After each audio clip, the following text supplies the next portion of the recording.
Insert obvious joke about the title of this video.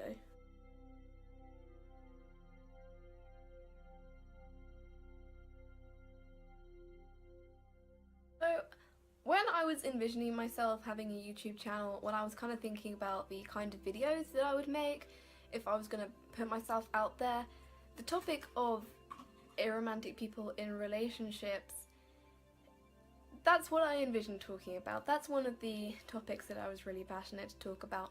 To explain that a little bit, over 2 years ago now, I had to leave a queer platonic relationship because I had become incredibly romance repulsed. I was very distressed, and so that's why I have a lot of motivation to talk about the topic. I worry a lot about younger arrows getting into a similar situation because it wasn't fun.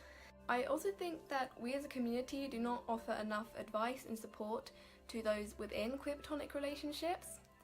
We've been having a lot of debate recently about what the term queer platonic actually means and how to define it, but the extent of the advice that we give to people about QPRs is essentially how to get into one. We don't talk about how to get out of one, and we don't talk about how to avoid a situation where you have to get out of one.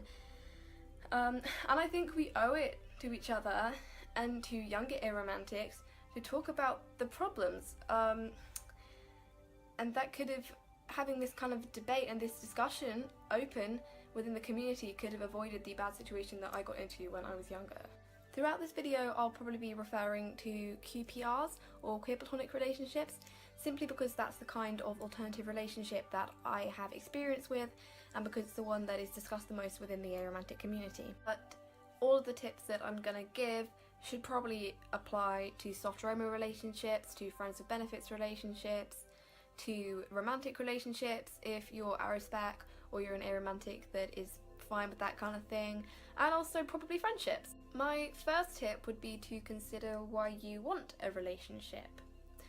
It may feel like you simply want to be official with this other person that you, or persons that you care about, but often there are external pressures on this kind of thing, and internal pressures as well. A lot of us are dealing with internalized arophobia. We may still feel that we need at least some form of relationship to make up for our lack of romantic attraction. And even within the aromantic community, QPRs are sometimes pushed as like this kind of backup plan to romantic relationships almost. And that's certainly, looking back, why I entered a relationship, is because internally I was struggling with the fact that I would not have a romantic relationship and saw a QPR as like my backup option. Which isn't really what QPRs are at all, but that might be part of why you want to have a relationship. And this isn't me saying to not have a relationship if you are struggling with internalized arophobia, because that's not something that really goes away very quickly. It's not a case of like, okay, I'll just get rid of my internalized arophobia and then I'll date, because more than likely that's something that you're going to be dealing with for the rest of your life. What I am saying is to think about your reasonings for entering a relationship, and then if you do still decide to enter the relationship, keeping those internalized feelings and keeping those doubts in mind while you're communicating with your partner and while you're deciding kind of what route you want to take the relationship in. My second tip would be to make sure you can communicate with your partner. Again, this is kind of a common sense thing, but I think it bears repeating, especially to aromantics. It's also worth noting that there are some very aro-specific red flags within relationships, and these mostly stem from alloromantic partners assuming that you would be okay with certain actions that you probably would be okay with were you also alloromantic.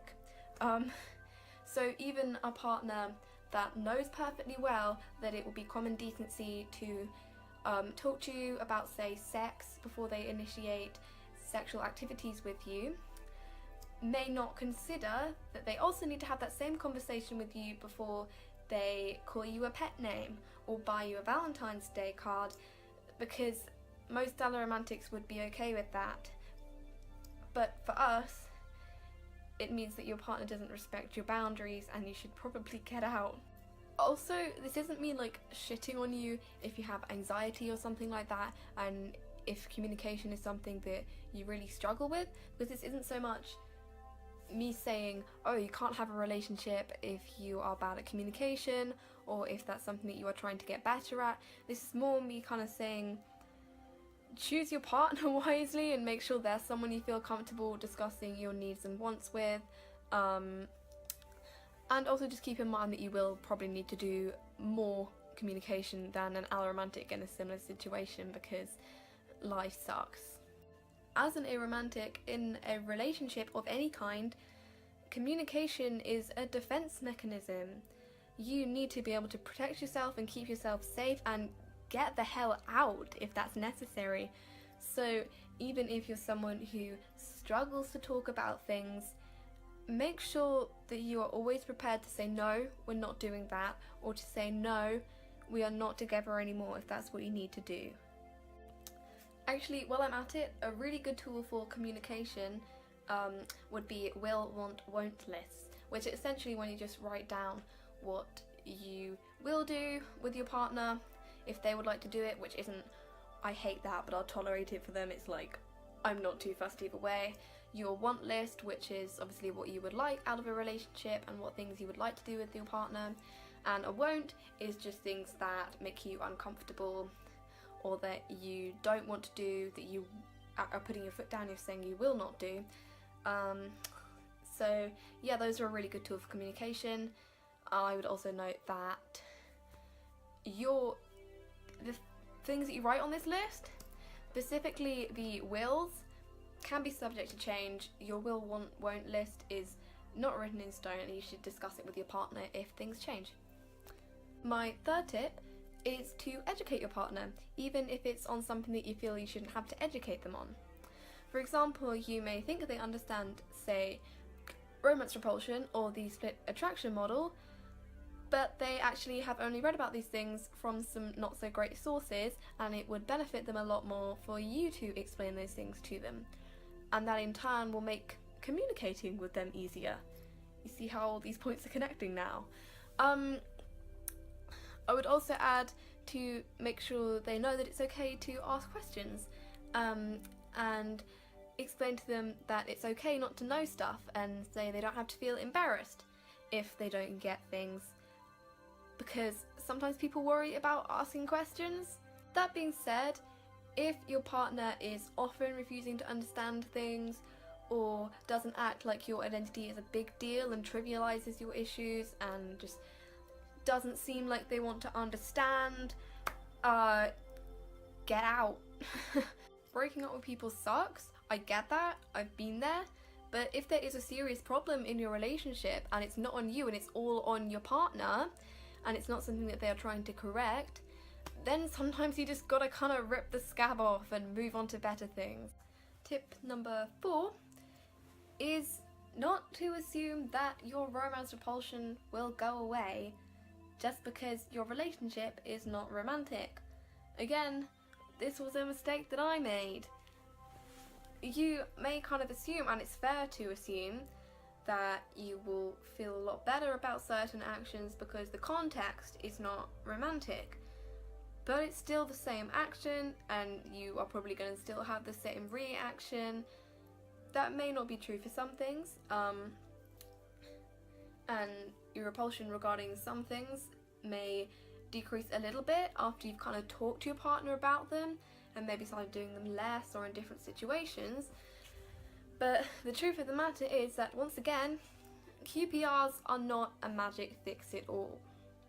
If you want them to be, and if that's why you're entering the relationship, because you want your romance repulsion to stop and because you want to fix the fact that you can't have a relationship, then you're probably doing it for the wrong reason.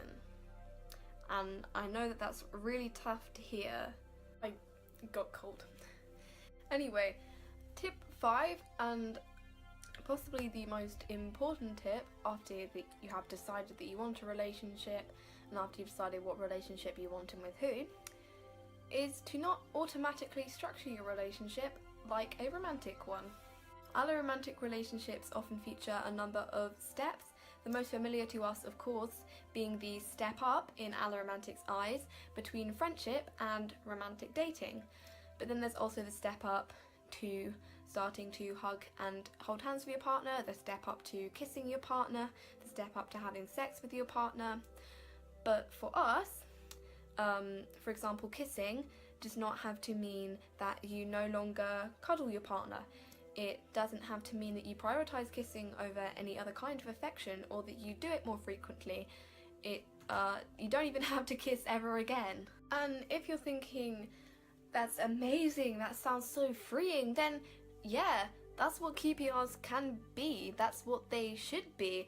They should just be you loving someone in whatever way you love them and expressing that love and expressing your commitment to them in whatever way you choose to. I think that's everything I wanted to talk about.